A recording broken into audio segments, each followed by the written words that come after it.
wabarakatuh. Waalaikumsalam warahmatullahi taala wabarakatuh. Bapak, punten saya mau mengganggu waktunya sebentar. Ada sedikit yang mau saya tanyakan. Barangkali Bapak bisa? Oh, bisa Bu, mangga sok mangga. Beden naros naon Ibu? Jadi gini Pak, di sini saya ada sebuah tugas dari pendidikan guru penggerak untuk mewawancarai pimpinan di sekolah. Oh iya, silahkan. Iya Pak. Langsung kita mulai saja ya Pak. Boleh. Efektifkan waktu. Ya. Yang pertama, Bapak sudah jadi kepala sekolah di sekolah ini berapa lama Pak? Kurang lebih jalan 5 tahun ya. 5 Kalau tahun. tidak salah dari 2017. Awalnya kan kita dari Rimba ya. Dari Rimba. Nah, iya, terus PLT 1 tahun. Ya, terus ditugaskan dari PLT langsung ditugaskan di sini. Jadi Bapak di sini sudah 5 tahun, ya, 5 tahun menuju 6 tahun ya kalau sekarang 2023. Otomatis selama Bapak menjadi kepala sekolah banyak menemukan masalah ya Pak di sekolah. Udah Bener pasti ya? Banyak masalah. Nah, ada aja itu masalah. dari sekian banyak masalah, kira-kira apakah Bapak bisa membedakan gitu mana yang disebut dilema etika dan mana yang disebut bujukan moral menurut sepemahaman Bapak atau pandangan Bapak? Ya, pasti ada Bu ya, dilema itu kasus-kasus ya. Mungkin yang tadi dikategorikan 2 oleh Ibu itu ya, dilema etika dengan bujukan moral. Mungkin yang paling menonjol itu dari dilema ITK ya, etika. Dilema etika itu sama menyangkut dari guru-guru mungkin ada di sini ya. Mungkin di sini kebanyakan guru itu ada 7 orang, semuanya karakternya tidak sama, ya itu terutama dari segi tugas. Ya, contoh dilema ITK nih, antara misalkan yang benar dan benar kebanyakan ya. Jadi dua keadaan yang sama-sama baik, sama-sama baik. Contoh misalkan izin, ya dengan alasan anak sakit atau orang tua sakit, ya atau ada keperluan keluarga. Nah, di satu sisi kita memberikan izin, ya. Nah, di sisi kita juga kan tidak, kan karena kedisiplinan waktu ya. Kan kita punya waktu itu misalkan kalau mengikuti absen kan jam 2 itu paling lambat ya, paling cepat mungkin jam 1. Ya, nah itu. Nah, kedua mungkin yang tadi itu bujukan moral juga ya, antara yang salah dan yang benar juga. Nah, kita kebanyakan yang itu tadi. Mungkin itu Bu, yang dilema etika. Jadi menurut sepemahaman Bapak yang namanya dilema etika itu adalah sebuah keadaan yang kedua-duanya baik gitu Pak. Berarti satu baik, yang keduanya juga baik. Kalau yang bujukan moral itu hanya sebatas memang satu sudah ada aturannya. Baik, yang satunya lagi masih gamang gitu. Apakah itu baik atau tidak? Hanya berdasarkan hati nurani. Seperti itu ya Pak. Ya, terima kasih. Kemudian kan di saat Bapak menemukan dua keadaan tersebut atau yang khususnya lah yang dilema etika yang kata Bapak tadi sama-sama baik, apakah dalam mengambil keputusan itu Bapak punya cara sendiri atau langkah sendiri dalam mengambil keputusan untuk kasus-kasus yang dimana keduanya itu sama-sama baik atau yang berupa dilema etika? Kalau langkah-langkah mungkin udah pasti ada. Ya, kita dengan cara pertama perhatikan dulu ya, terus langkah kedua mungkin tadi itu kena peringatan, ya udah peringatan itu mungkin nanti kita diberikan ada sejenis sanksi mungkin ya, sanksi itu. Tapi kan kadang-kadang dipanggil dulu, ya jangan sampai keenakan kan ya, tadi kan itu kan wah saya merasa nyaman diberikan izin terus ya, tapi kan lama-lama jadi sebuah tradisi.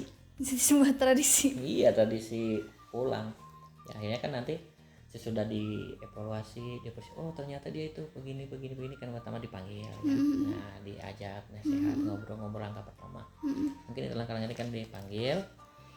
Langkah kedua kita beri nasihat, kalau diberi nasihat tidak ini ngabur karena peringatan. Nah selanjutnya nanti tergantung ya. Kalau misalkan tidak jerak ya tadi ada lagi yang ya gitu. Itu kan tadi hubungan Bapak tentang dilema etika yang menyangkut pribadi guru ya Pak. Bagaimana jika Bapak mengalami sebuah dilema etika yang menyangkut kasus dengan orang tua murid, misalkan ada seorang guru yang menegur siswa, terus si siswanya tidak menerima sehingga muncullah sebuah gejolak gitu ya Pak. Dari itu otomatis kan dua-duanya mungkin orang tua membela anaknya karena merasa tidak terima, sedangkan guru menjalankan tugasnya untuk mendidik. Untuk menghadapi jika ada situasi yang seperti itu, langkah yang Bapak lakukan itu seperti apa Pak? Nah di sini mungkin tugas berat juga seorang pimpinan ya, tidak memutuskan memvonis guru saya salah atau anak salah, orang tua salah. Nah kita mengambil satu langkah dulu ya, masukan kan ada laporan ya. Nah, kita panggil, misalkan laporan pertama kan dari masyarakat dulu, dari orang tua murid bahwa anak saya ini. Nah, seorang kepala sekolah tidak langsung ya menegur guru kamu salah.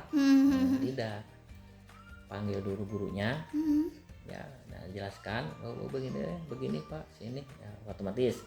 Nah baru nanti ketika ada orang tua ini baru kita panggil orang tuanya ya, baru dijelaskan ya, nah, bahwa ini begini Bu ya, begini itu tugas kepala sekolah. Jadi tidak kebijakan kepala sekolah di situ Bu, tidak langsung memvonis bahwa guru saya salah, orang tua saya salah. Jadi kita panggil kedua-duanya. Nah kita jelaskan bahwa tugas seorang guru itu berat ya, harus mendisiplinkan anak ya, jadi orang tua supaya mengerti. Nah gitu, mungkin itu. Apakah setelah itu nanti Bapak punya ada treatment khusus untuk gurunya sendiri, misalkan diberi nasihat, ditegur, atau langsung dihukum karena sampai membuat kegaduhan, atau seperti apa Pak, atau dibiarkan saja? Yang pertama kumpul dulu semua rekan guru ya, karena kan supaya kita nyaman di lingkungan sekolah ya, supaya nanti kedatang ke masyarakat baik juga. Kalau misalkan tidak ditegur, tidak dikumpulkan dari semua rekan-rekan ya sebagai guru, nanti kan tidak akan nyaman. Nah nanti karena kumpul ya di satu ruangan kita mengadakan musyawarah ya, kita ambil bagaimana sikap seorang guru ketika menghadapi anak ya, kan anak itu karakternya berbeda, heterogen, tidak semua sama. Jadi kita dijelaskan kepada guru, kita harus bisa memahami karakter anak ya, mungkin begitu ya. Nanti kan supaya guru nanti cara menghadapi anak itu bagaimana ya, jangan disamakan semua. Jadi kalau yang bisa saya simpulkan ya, langkah-langkah yang Bapak ambil ketika Bapak mengalami sebuah dilema etika itu, yang pertama Bapak mungkin di saat Bapak mendapatkan aduan, Bapak itu kemudian melakukan konfirmasi dulu ya kepada yang bersangkutan, baik itu dari si siswanya, baik itu dari si gurunya gitu, melihat dari dua belah sisi seperti itu. Kemudian Bapak melakukan diskusi, melihat aturan, dan kemudian Bapak memutuskan gitu ya apa yang harus dilakukan. Dan setelah itu pun Bapak tidak hanya berhenti di sana, tapi Bapak melakukan pembimbingan kepada guru-guru agar tidak terjadi hal yang terulang ya, tidak terulang kembali. Iya Pak. Selanjutnya Pak, dalam setiap pengambilan keputusan, apakah Bapak punya hal-hal yang efektif gitu dalam pengambilan keputusan yang menurut Bapak paling simpel seperti ini gitu, tapi keputusannya memang cukup bisa diterima oleh semua pihak? Kadang-kadang bingung juga Bu ya, kalau kita ambil ya, kalau terlalu cepat ya, kata Ibu tadi kan dikatakan secara efektif. Memang bisa juga ya, kan kita dengan cara tadi itu tegas, mungkin efektif ya kalau tegas itu. Jadi kan tidak mau dari guru saja, mungkin dari siswa ya, itu dari orang tua. Kalau kita mengambil keputusan, jadi kita timbul juga ada perasaan bagaimana gitu ya. Kalau hati nurani. Iya, hati nurani ya. Kita kalau kan tadi itu, kalau bisa aja kan kalau sekolah memang harus tegas ya, panggil ini kamu, panggil ya bla bla bla bla bla ya, simpel kan, efektif. Tapi kan kita tidak ya, kita ada ya komunikasi dulu lah, baru kita ngambil keputusan. Nah itu Jadi efektifnya menurut Bapak itu tinggal kembalikan saja kepada aturan, pasti itu lebih cepat ya. gitu, Cuman Bapak selalu mempertimbangkan dari hati nurani. Kemudian Pak, kan selama pengambilan keputusan otomatis tidak mulus-mulus saja ya. Pengambil keputusan di saat Bapak memiliki sebuah dihadapkan dengan dilema etika di mana ada dua buah keadaan yang sama-sama menurut Bapak itu ada nilai kebaikan. di keduanya otomatis dalam membuat keputusan tidak semulus-mulus itu aja, pasti ada tantangan ya yang Bapak rasakan gitu. Tantangan yang seperti apa yang selama ini Bapak hadapi di saat Bapak harus memutuskan sebuah perkara dari dua keadaan yang berupa dilema etika gitu. Memang paling sulit juga Bu ya untuk kita menentukan keputusan. Ya, terutama bagi Bapak mungkin pribadi ya. Mungkin kan semua kepala sekolah tidak akan sama karakternya. Ya, ada yang tegas. Ya, ada yang mungkin baik. Ya, itu kan tegas, kita memang ditakuti oleh personil. Ya, baik juga kadang-kadang ada yang takut, ada yang biasa. Jadi kita di sini bingung juga. Ya. Apa namanya tadi? Diulangi Bu apa? Tantangannya yang dihadapi. Ya, kita dalam pengambilan. Pasti dari personil itu baik dari lingkungan masyarakat. Ya. Personil dan ini ada aja tantangannya, mungkin nanti kita dibenci. Kita ambil keputusan tadi tegas. Contoh, kamu harus begini, misalkan ya. Kamu harus begini, misalkan ya. Besok tepat waktu kerja. Ya, jam sekian harus pulang. Tidak ada alasan kamu ada ini, ya. Tegas kan kamu bahasanya. Ya, tidak dengan ibu punten. Nah, itu bahasa halus. Pasti otomatis tantangannya pas sekolah begini aturan ya, otomatis ada aja langsung ke kepala sekolah. Namanya kepala sekolah kan ada aja Bu ya. Baik pasti disanjung. Kepala sekolah saya baik. Ya kan kepala sekolah tegas. Wah, galak kepala sekolah orang mah. Ya. Ya, orang ditakuti pasti. Cuman tadi itu kita ada yang ganti deh kepala sekolah tong eta. Nah, ada aja gitu. Ya tantangannya berat Bu. Tantangan aja gitu ya. Jadi kita baik kita nggak takut ya pada bager ieu eta mah kepala sekolah gitu. Kalau kita tegas itu juga tantangannya banyak Bu betulnya.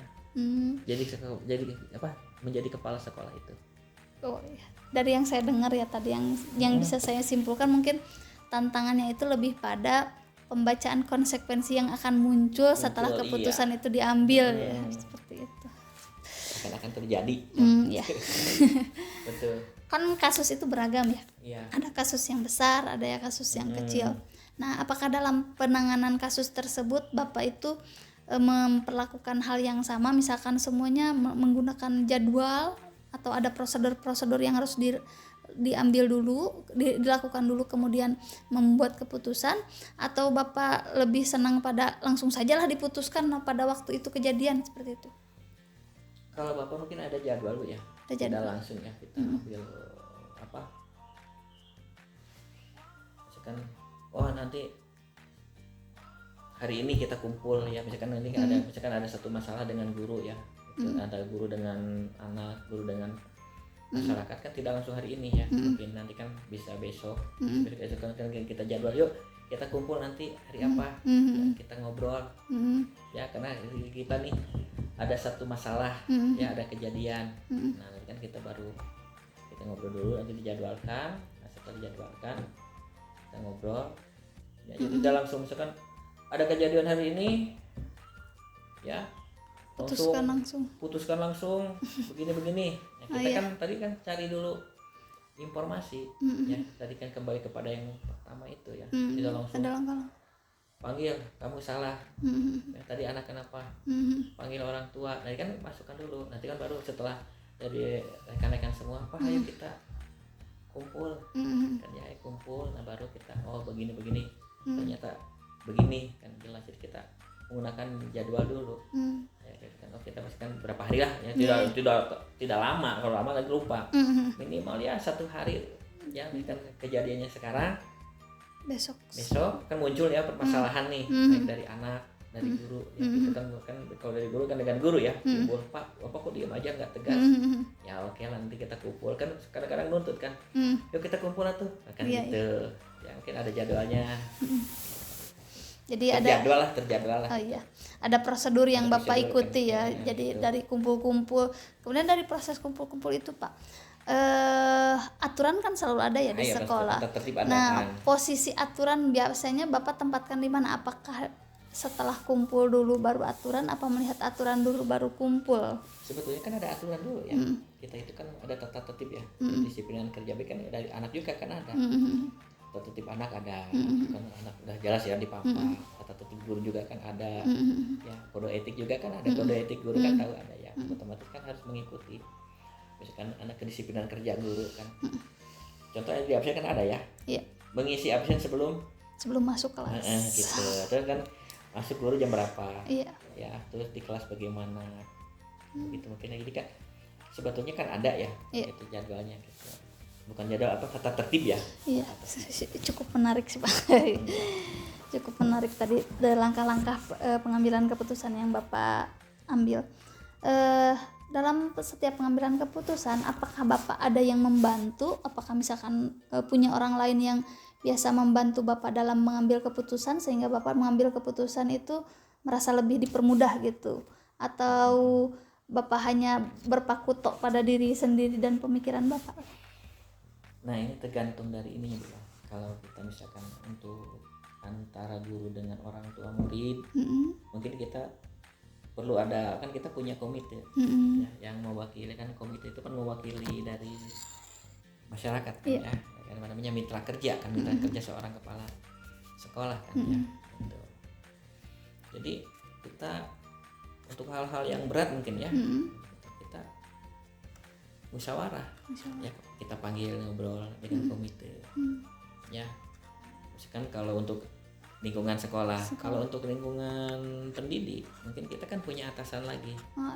Ya ada pengawas ya untuk membina kan, tugas pengawas itu mungkin kan tadi membina ya. Mungkin kita di situ kita tidak dilakukan sendiri. Jadi ada komite, ada pengawas.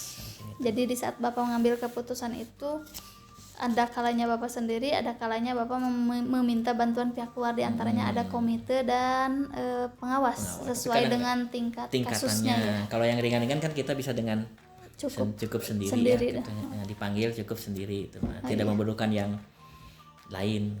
Kalau yang berat-berat kita kan harus ada yang lebih di atas, kan berat juga kan itu. Ya urusan guru kan mungkin dengan pengawas membina. Iya. Ya itu tentang kerja. Tentang kinerja. Iya betul. Gitu. Ya terima kasih Pak. Untuk akhir pertanyaan terakhir ya Pak dari obrolan kita tadi, mungkin yang bisa Bapak jadikan note gitu tentang pengambilan keputusan atau hal yang Bapak anggap paling penting gitu, atau pembelajaran yang bisa kita petik dari cara Bapak mengambil keputusan itu bagaimana Pak? Kalau hal penting ya cara mengambil keputusan itu, kita pertama kita dengan langkah-langkah itu ya mungkin ya. Intinya ada yang lebih diprioritaskan atau itu, ya, atau apa gimana? Itu, kan. Dengan langkah cepat atau dengan langkah lambat ya, ini begini ya, ini kan cepat. Jadi kita mempunyai satu statement itu ya, tergantung kebutuhannya gitu ya. Tergantung kebutuhan. Jadi dalam pengambilan keputusan itu melihat situasi yang dihadapinya. Situasi yang dihadapinya. Jadi dalam pengambilan keputusan melihat situasinya dulu. Terus dari sekian banyak faktor nih yang menjadi patokan utama Bapak dalam pengambilan keputusan itu apa Pak? Apakah pribadinya individu? Apakah kepentingan siswa? Atau seperti apa Pak? Pengambilan apa tadi? Keputusan ya. Apakah hanya melihat cukup yang penting guru itu merasa nyaman aja, udah cukup itu, atau Bapak melihat kepentingan orang banyak seperti siswa misalkan atau seperti apa? Kalau kita waktu itu mengambil orang banyak, kepentingan orang banyak. Lebih kepada orang banyak. Iya. Ya kan kalau kita mementingkan untuk guru aja, kita intinya kita guru juga harus kita ya kepentingan ini kan, kita harus sama-sama rata faktor-faktornya itu. Kita kan keseimbangan lah mungkin. Ada melihat keseimbangannya gitu. Jadi mengambil keputusan itu melihat bagaimana menjaga keseimbangan yang terjadi di ekosistem sekolah gitu, di lapangan ya. Iya. Terima kasih banyak Bapak atas waktunya. Obrolannya cukup menarik. Semoga Bapak bisa terus menjadi seorang pemimpin yang baik di sekolah yang Bapak pimpin. Amin. Terima kasih juga ke Ibu Sri ya, yang itu dari guru calon gerak ya. Mudah-mudahan Ibu lulus. Amin. Ya, menjadi guru yang baik, menjadikan guru sebagai contoh bagi guru-guru yang lain ya, dan memotivasi guru yang belum jadi guru penggerak mungkin nanti akan lebih semangat lagi ya, mungkin itu sebagai contohnya mungkin itu. Hatur nuhun Bapak atas sami-sami Ibu. Assalamualaikum Pak. Waalaikumsalam warahmatullahi.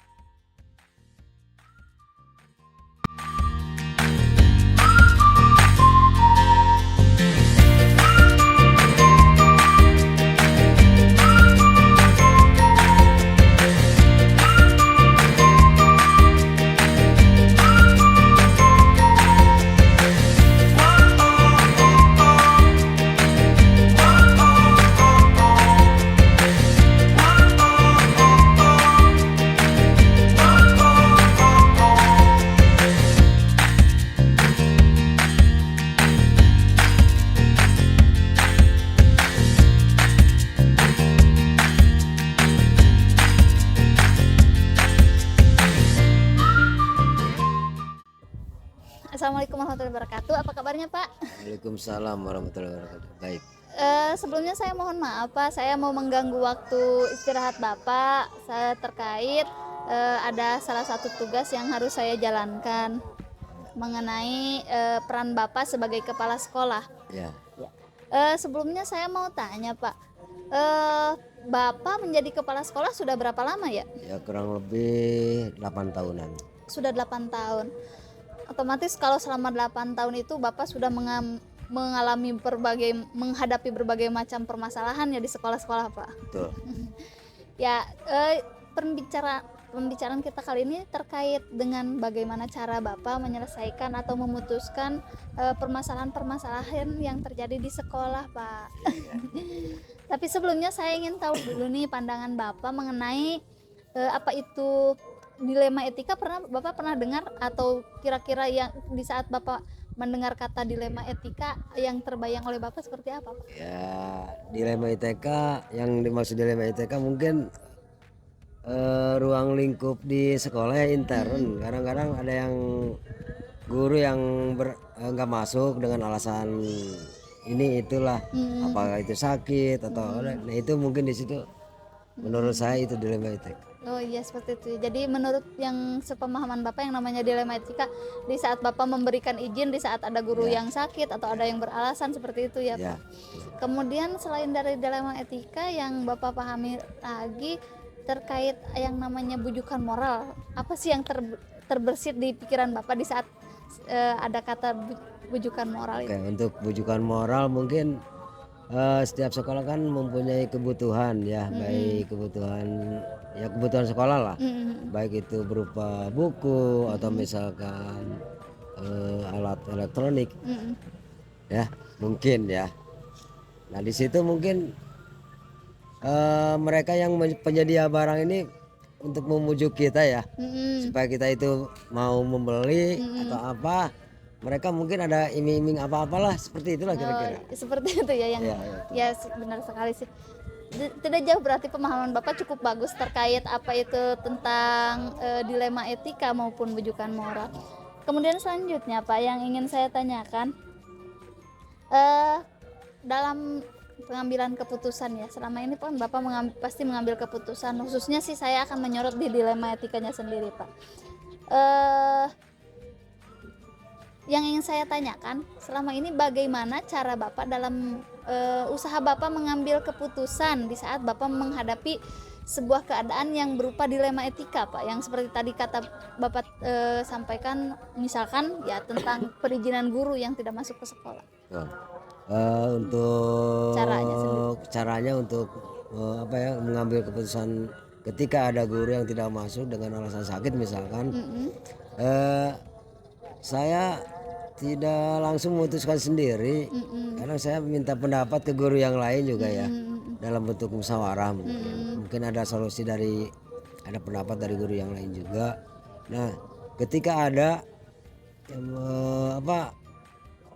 pendapat dari guru ya, baik itu satu atau dua, nah mungkin di situ ada acuan bagi saya untuk mengambil keputusan tadi, sehingga keputusan itu enak di saya, enak juga di guru tersebut.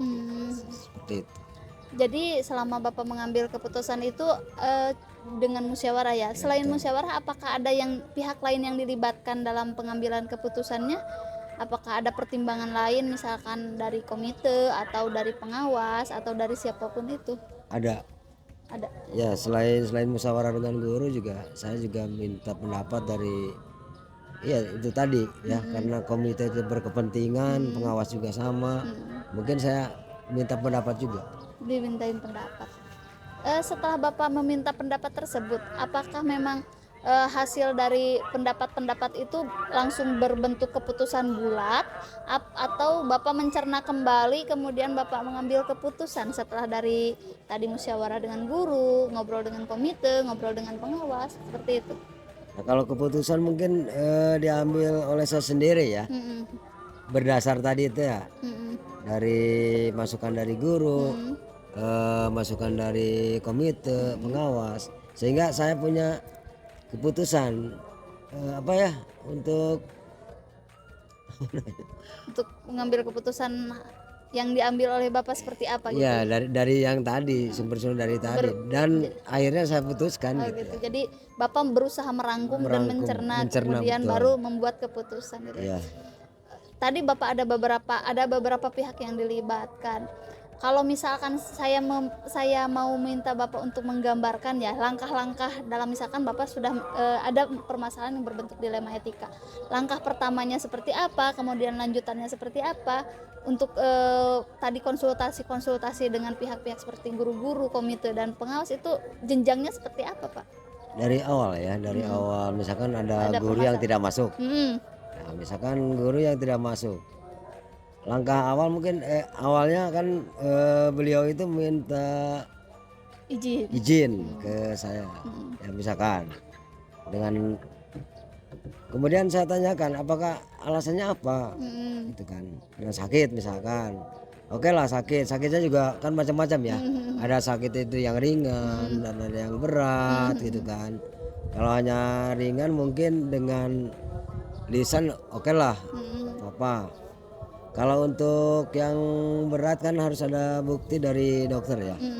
Saya tidak percaya begitu saja, karena saya juga akan dipertanyakan tentang kalau misalkan ada guru yang tidak masuk atau sakit, beralasan sakit. Kemudian untuk selanjutnya saya lihat perkembangannya seperti apa gitu. Baik itu dalam waktu 2 minggu atau 3 minggu atau sebulan misalkan. Nah kalau misalkan lebih dari itu, saya juga nggak bisa ngizinin. Saya langsung konsultasi juga dengan KKPS atau pengawas pembina, minta solusi harus seperti apa kalau udah kejadian seperti ini.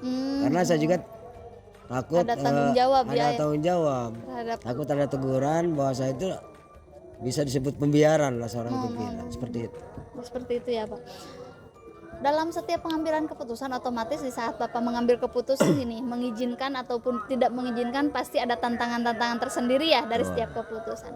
Yang selama ini Bapak rasakan, tantangan seperti apa yang Bapak hadapi dalam mengambil keputusan itu? Nah biasanya kita jangan ngambil dari luar lah tantangannya ya. Dari dalam aja dulu. Ketika ada guru misalkan, itu biasanya dari rekan sejawatnya. Iya. Kadang-kadang keputusan saya seperti ini misalkan, adalah di antara mereka yang tidak setuju dengan keputusan saya. Nah, saya kan harus gimana lagi kan? Jadi tantangannya lebih kepada intern.